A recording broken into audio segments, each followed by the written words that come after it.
नमस्कार मित्र आणि मैत्रिणींनो, मी तुमच्या सर्वांची आरोग्य सखी आपल्या चॅनलवर मनापासून स्वागत करते.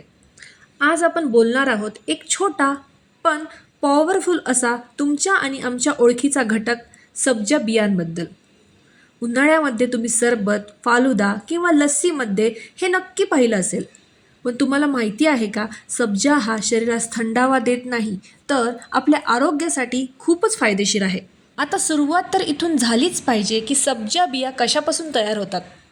तर सब्जा बिया या तुळशीच्या बिया असतात. या बिया पाण्यात भिजवल्यावर 5 ते 10 मिनिटांमध्येच फुगतात आणि जेलसारख्या दिसतात. विशेषतः उन्हाळ्यामध्ये याचा वापर जास्त केला जातो. आता पाहूया सब्जा बियांचे फायदे. फायदा नंबर 1, शरीराला थंडावा देतात.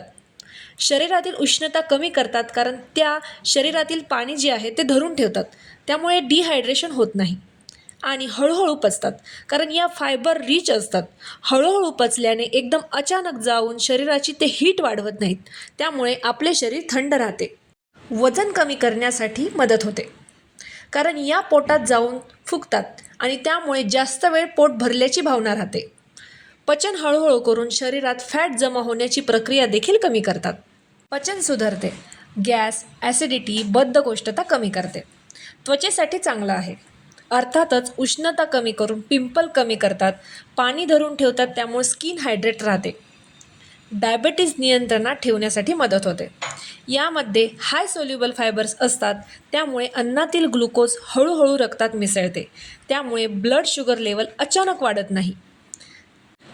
हृदयासाठी चांगले, कारण यामध्ये ओमेगा 3 फॅटी ॲसिड्स असतात, जे हृदयासाठी चांगले असतात. सब्जा बिया किती प्रमाणात घ्याव्या आणि कुठल्या वेळी घ्याव्या? साधारण 1 ते 2 चमचे भिजवून झालेल्या सब्जा बिया रोज सकाळी उपाशी पोटी किंवा जेवणाआधी 15 ते 20 मिनिट दिवसातून एकदा तुम्ही घेऊ शकता.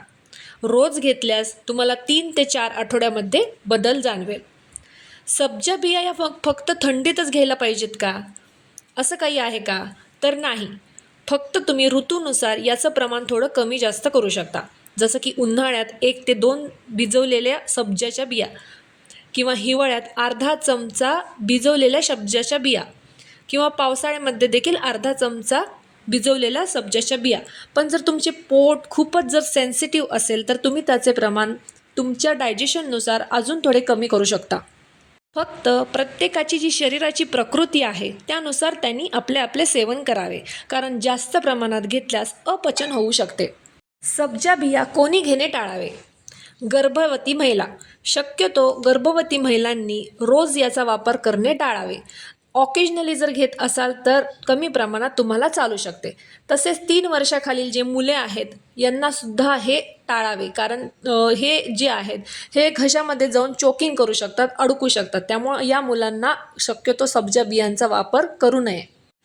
तसेच जे ब्लड थिनर ट्रीटमेंटवर आहेत, ज्यांना ब्लड थिनरची मेडिकेशन सुरू आहेत, अशा लोकांनी याचा वापर कमी प्रमाणात करावा किंवा डॉक्टरांचा सल्ला घेऊन सब्जा बियांचा वापर करावा.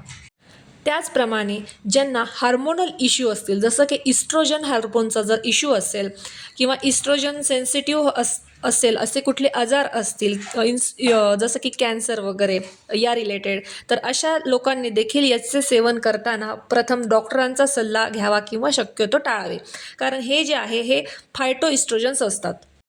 सब्जा बियाबद्दल अजून काही सांगायचं झालं तर यामध्ये अँटीऑक्सिडेंट, अँटी इन्फ्लामेटरी, मॅग्नेशियम, कॅल्शियमयुक्त गोष्टी भरपूर असतात. त्याचप्रमाणे हे कोलेस्ट्रॉल कमी करण्यासाठी देखील मदत करतात. तर मी आशा करते की बऱ्यापैकी माहिती अभ्यासून तुमच्यापर्यंत पोहोचवण्याचा मी प्रयत्न केला आहे.